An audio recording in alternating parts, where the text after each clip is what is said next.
Hi guys, welcome back to my channel. My name's Sarah if you're new here. My channel is dedicated to following my journey becoming a single mother by choice and going through IVF after getting diagnosed with endometrial cancer and PCOS. I am now cancer free. But if any of those topics apply to you at all, please be sure to hit the subscribe button and click the notification bell if you want to be updated anytime I upload new videos. So I wanted to give you guys an update. I am on my second round of IVF. If this is the first video you're watching of mine, going into my second egg retrieval. And I have been on stimulation meds for, today's day 7, but I haven't done my shot, my evening shot yet. So technically I've been on meds for 6 days, even though I did start Cetrotide this morning. So I will update you on what's been going on. So my first ultrasound and blood work appointment after my baseline was this past Thursday, and I had pretty low expectations because I am on half the dose of, I really think it's Gonal-f, not Gonal-f, but it's just hard for me to say that. I'm on half the dose of that as I was last time. So last time I was on 200 units of that. And I believe the other brand name for that is Follistim. If you guys are in the same boat as me, but you're on using different brand names of medications. And so I'm on 100 of that now. I was on 200 last time. So I was kind of just expecting my follicles to be not as far along as they were after 3 days of meds with my last egg retrieval. However, they were actually pretty much on par with what they were last time, if not slightly better. So last time after 3 days of meds, they measured 2 follicles. What was it? I think 2 or 3 follicles on my left and 1 on my right, or something like that. And this time I had 2 on my left and 3 on my right that they measured. They were all still under 10, which they were last time, but very close. Like some 9.8, I think 8 point something. So I was surprised. I don't know. I was just expecting like none were gonna be more than like 7. So yeah, so as of Thursday, I had a couple that were inching towards 10, about 5 that were inching towards 10, and then I had like 50 plus of other ones that they did not measure. And then they kept me on the same dose of Gonal-f, and I'm still taking also Retrieval, 5 milligrams a day to keep my estrogen level low. My estrogen level was 99 on Thursday. After 3 days of Gonal-f last egg retrieval, my estrogen was almost 1200. So that's a pretty huge difference, and I can definitely tell that this round is just already going so much better than my last round. So I'm very hopeful. And so they had me come back today, which is Sunday, the 28th of February. And I, once again, was pretty impressed. My follicles are actually growing faster than I think we all anticipated.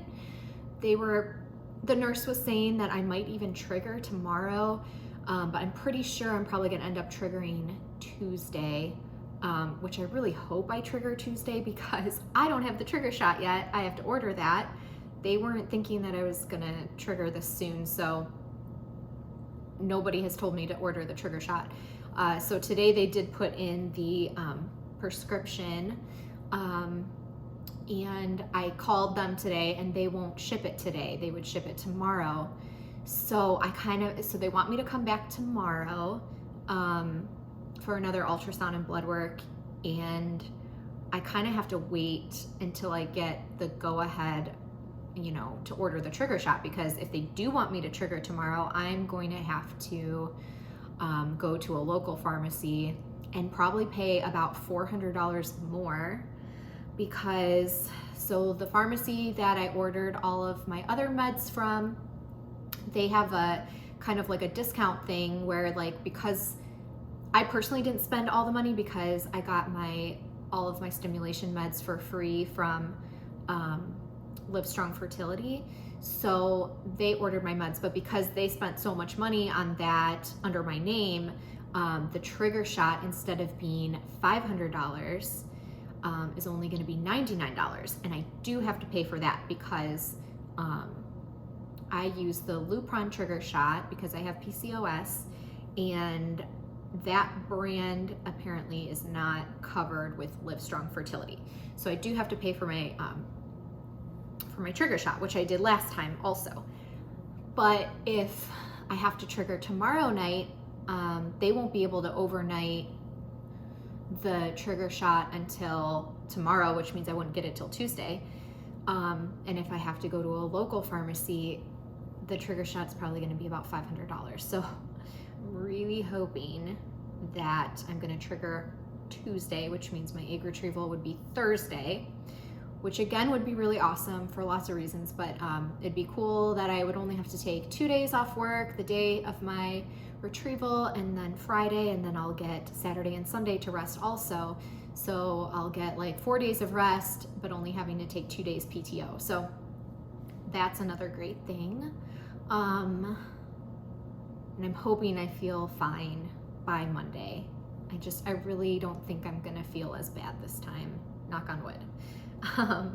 So yeah, and an update on my endometrial biopsy being sent to ReceptivaDx. That FedEx shipment I've been calling daily, and there's no update. Yesterday, somebody told me that I should file a claim because at this point it could be considered lost because it's been over 10 days with no scan. So I am just really, really, really hoping that things start moving tomorrow and that package does end up getting delivered. I really hope it's not lost. I honestly think I think that if that package is lost, I just think I won't do the ReceptivaDx test because I just don't want to do that biopsy again. I really don't. And I really feel like the ERA is what I'm more interested in, the ERA results, because that will tell us how many hours of progesterone I need to be on. And the ReceptivaDx just tells if you have endometriosis or inflammation in the uterus, which I really don't think I have endometriosis. There's no reason to think I have endometriosis. I wanted to be able to rule everything out, but I don't know. I just can't fathom doing that biopsy again. So I just really hope they find that test or that package. And also the ReceptivaDx company is so amazing. Obviously this isn't their fault, it's FedEx's fault. But they have told me that they will run the test for free once the package arrives. And that's an $815 value that I would get for free. So fingers crossed this package is not lost and it gets delivered. I'm sorry my video is all over the place, but I keep thinking of more things I want to talk about and I'm jumping back and forth. So my ultrasound today, I have written down the sizes of the follicles. I had one that they measured at about 17, a couple that were 16, 3 that were 15 and up, a couple that were 14, actually 4 that were 14, 1, 2, 3 that were 12, a couple that were 11, yeah, 2, 3 that were 11, and then about 4 that were around 10, and then 30 plus that were under 10. So these numbers are definitely better than they were at this point last cycle. So I really am hopeful. I really think the inositol has helped tremendously. I think the letrozole has helped by keeping my estrogen level down. I think I might just respond better to lower doses of Gonal-f. So I think all of these things are really helping. I forget if I've said everything else I'm doing in my last video. I know I talked a little bit about some of the things that I'm taking melatonin every night. I'm taking 5 milligrams of melatonin at night. That's supposed to help improve egg quality and prevent OHSS.